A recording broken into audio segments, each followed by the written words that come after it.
Hi, Larry. Go ahead, Ralph. Hey, how you doing? Hey, I caught your show a couple of weeks ago and loved it. Didn't realize I was going to call in so quickly. What can we do for you? I have a 2021 Subaru Outback. It's 1 year old. Has been running great.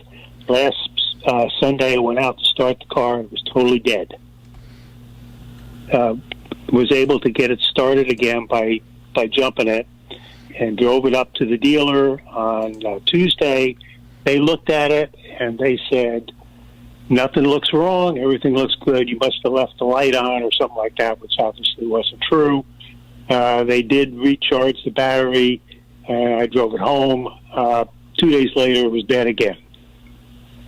So I understand, in reading through some emails, stuff on online, that this is an ongoing problem with Subaru, and I was wondering what you knew about it and what the potential solutions might be.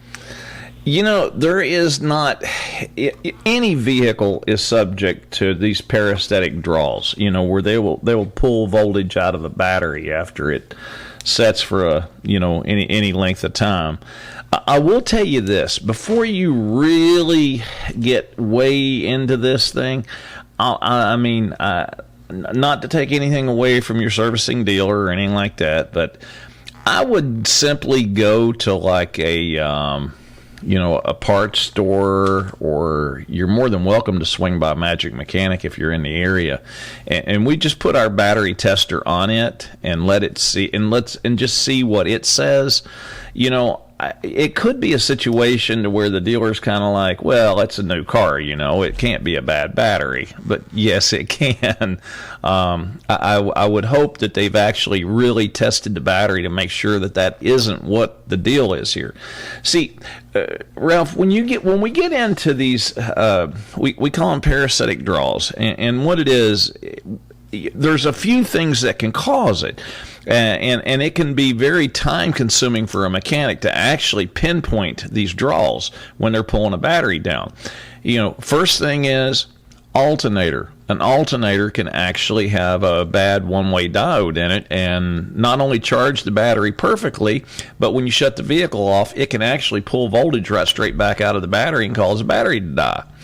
The fuse and relay center. Now that we're using these, semiconductor boards and these micro relays, those things can stick open and cause something in the car, or even a fuel pump, to keep running even after you've exited the car and shut it off, and you got your key, your fob with you.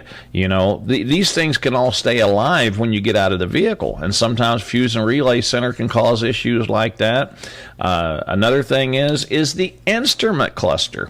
There's so many electronics, everything in that car runs through your IPC, or the instrument cluster, and that will cause you to have battery draw issues through it as well.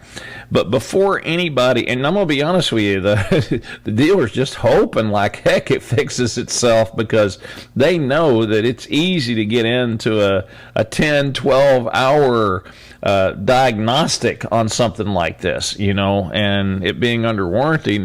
Somebody back there is really going to be dreading it, because these are not easy to find in some cases. Usually you've got to start disconnecting everything in the car one item at a time, and then in most cases nowadays on these new cars like this one, sometimes it takes 20 minutes for the whole electrical system to go to sleep on the car.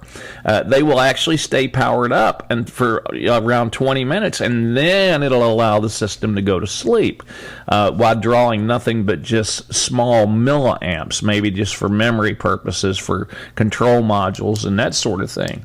But you think about that. Every test that you do, or everything you disconnect to check it for a draw, you're going to add another 20 minutes for the car's electrical system to actually go to sleep. So you could spend days trying to find these electrical draws that could be pulling a battery down. I think the best bet, it being a new car and not driven much, I really have a funny feeling about this battery. If it was me, I would have probably already put one in just to double check, just to make sure that wasn't the issue. But if you need to, your best bet is to take it and just get a second opinion on the health of that battery. Just let somebody else put an equipment on it that'll actually tell you the service life left on that battery. If you drive in there and they say all the battery, it tests perfect, then Katie, bar the door. We're going to be on a seek and destroy mission trying to find a draw somewhere in the system. But alternator, fuse and relay center, instrument cluster, all those things are fair game. And any module in the vehicle that is not going to sleep once you exit the vehicle very well could be the culprit. And like I said, it takes a long time to do that type of diagnostic work. And unfortunately, there is no magic scan tool or machine that's going to locate a parasitic draw like that. When you're into it, you're into it. So, and it's very difficult to find those in most cases. So, let's just hope that it is the battery, and maybe they've overlooked it. But let's try that. Go to a parts store, let them test it, see what they say. And if you got any questions, bring it by the shop. I won't charge you a dime to hook our machine to it, just to tell you what that battery really is, and whether it's on its way out or not. Even though it's a new battery, Ralph, half the folks listening to this show will tell you the same thing. You can't, just because it's a new battery or a newer car, or a 2021 car, doesn't mean anything as far as the battery itself goes. I just hope that other than charging it, they actually did test that battery, with the proper equipment. These new battery testers are amazing. Not only will they tell you a battery's good or bad, it'll tell you how much life is left in it. So I'm like, it's amazing what they can actually do just by testing the battery itself. You find out what's going on with this thing, you give us a holler back. If you need my help, you swing by the shop. We will definitely put a battery tester on it, and we will tell you if that battery is worth a hoot or not. And if it isn't, then that would be the easy way out with this. If it is, then, oh boy, somebody's going to be putting in some serious time with some warranty work on your car, Ralph. Thanks for your call.